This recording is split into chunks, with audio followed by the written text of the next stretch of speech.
अस्सलाम वालेकुम वीवर मुबशर दी शादी है ते अस आए बैठे हैं पहलू ग्रुप ते मिंबर अद्धे पहुंच चुके ते अद्धे पिछू आंदे पैन अगू हुन तोनो सा अगला माए अमल वल दसे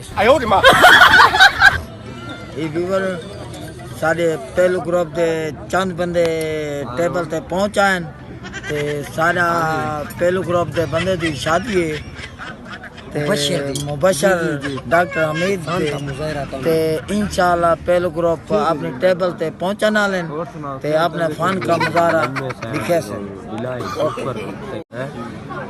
वीवर तू सदे दे पे कि पहलू ग्रुप इस टाइम पहुंच चुका है अपनी मंजिल ते सारे ग्रुप के बंदे की शादी आई टेबल ते बैठे बोतलां भी आ चुकी हैं ते रोटी भी आ चुकी है इस टाइम पहलू ग्रुप एक सालां दा इंतजार कर लिया ते अपने फन दा मुजाहरा तुम दिखे से ओके ओनू आखणे सालन दू थाल इकट्ठे ले आया यस यस दू थाल जेड़े ले आया सी ना बारी बारी सारी प्लेटां च पा के ते बालन उठा दे मला वेटर नु गुता दे बाला माजना नाम तो वेटर नु गुता के एंड दे मुबशर नु 1000 रुपए न पा के ते निकल वे यस हां सेटिंग दी टाइम ओए वेटर की नहीं आओ वो वेटर ना रोटी खाने देगा तो सालन देगा तो बेहोश हो गया बोतल लगी गई वेटर डट्टा पिया उन्हें बोतल लगी पई बेहोश हो गई चक्कर आने लगे वो देखो पर देखो मंजी तो चाहिए मंजी तो चाहिए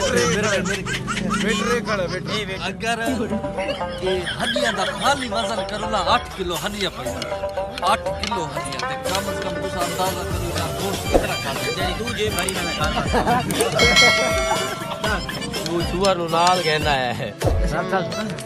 आयो रे मां आय हमरा वो गाल बनी हमरा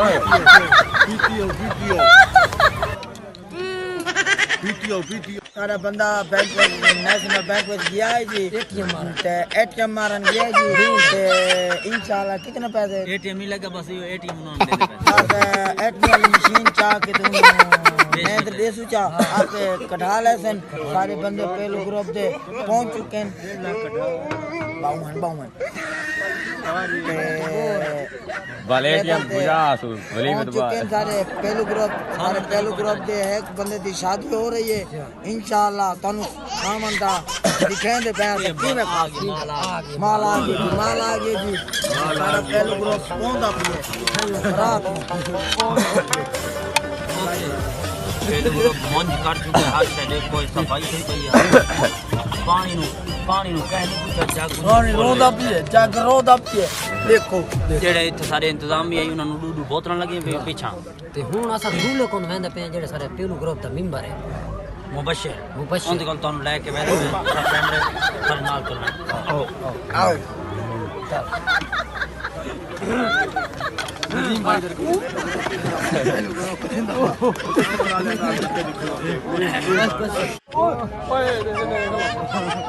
खाना व्लॉग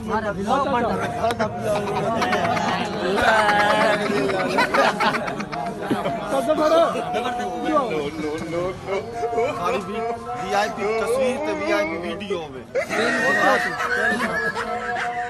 निकली का तो ना लिया दिया कैमरे दे वीडियो वीआईपी करके चश्मा लगाओ ना क्या नाम है आपका बोलो ना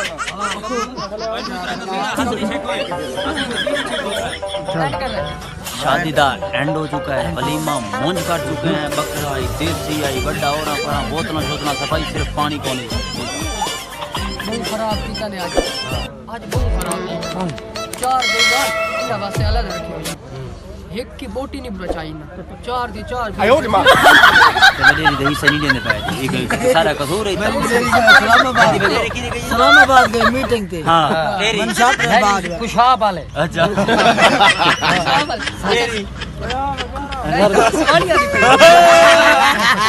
साडा चैनल लाइक करो